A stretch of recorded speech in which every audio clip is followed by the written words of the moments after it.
They showed up at my door like vultures, eyes sharp, smiles stretched too tight to be real. It had been only 2 days since the funeral. I was still hearing me grandmother's voice in my head, still smelling my grandfather's cologne on the coat I hadn't washed. The lawyer's words were still ringing in my ears when my family sat me down in the living room, their bodies leaning forward like predators, ready to pounce. The estate is too big for you to manage, my uncle began. It belongs to the family, my aunt added, as if I wasn't part of it.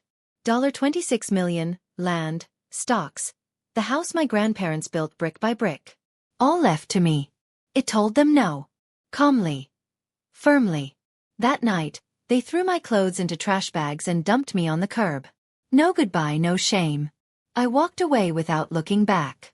My grandparents' house waited for me, a fortress of memories, and now my home.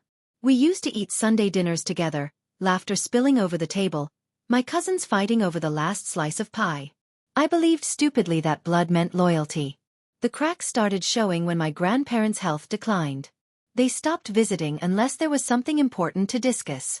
Important usually meant money. When the accident happened, grief didn't even have time to set in before they started circling.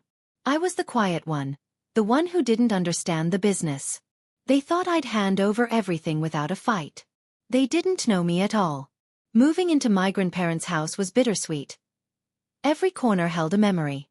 The creek on the third stair, the rose bush my grandmother babied through winters.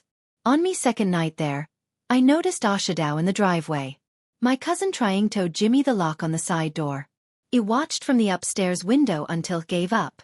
The next morning, I found my aunt at the front gate with a man I didn't recognize, a real estate agent. She claimed she had the authority to sell the house. She didn't. That's when I knew they weren't going to stop. I didn't rage. I didn't call them thieves, I called my lawyer. I had the deed, the will, and the law on my side. But legal power wasn't enough. I wanted them to feel the weight of what they'd tried to take. Step 1. Security.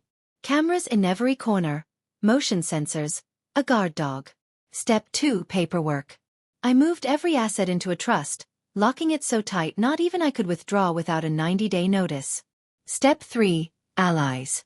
My grandparents had friends, old, powerful friends, people my family had no idea I still kept in touch with.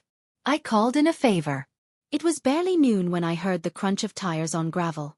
I opened the door to find my entire family standing there. They didn't knock. They pushed past me, voices raised. You can't keep this place. We're here to take what's ours. I let them talk. Let them fill the room with their venom. Then, as me uncle stepped toward me, the sound of another car pulling up cut through the chaos. A black SUV, windows tinted, the kind of vehicle you see in political dramas right before everything changes. The door opened and out stepped Judge Harrison, retired but still a man who made grown attorneys stutter, my grandparents' oldest friend. Beside him, 2 off-duty police officers I'd hired for the day. My family froze. Harrison's voice was calm, almost bored. This is private property. You're trespassing. I suggest you leave before we make it official. The blood drained from my aunt's face. My uncle's mouth opened, then closed again. One of the officers stepped forward, hand resting casual on his belt. You heard the judge. Off the property now. They left in silence, no shouting, no threats, just the shuffle of defeated footsteps. 2 days later, each of them received a formal cease and desist. Any further harassment would lead to charges. I knew they'd hate me for it. That was fine. Hate is easier to carry than fear. A week after that, I transferred a small portion off me inheritance, just enough to make headlines to a scholarship fund in my grandparents' names. Every article about it included a smiling photo of me in front of the house. The message was clear. I wasn't just keeping it. I was honoring it. People think revenge is fire. A quick consuming blaze. It's not, it's ice.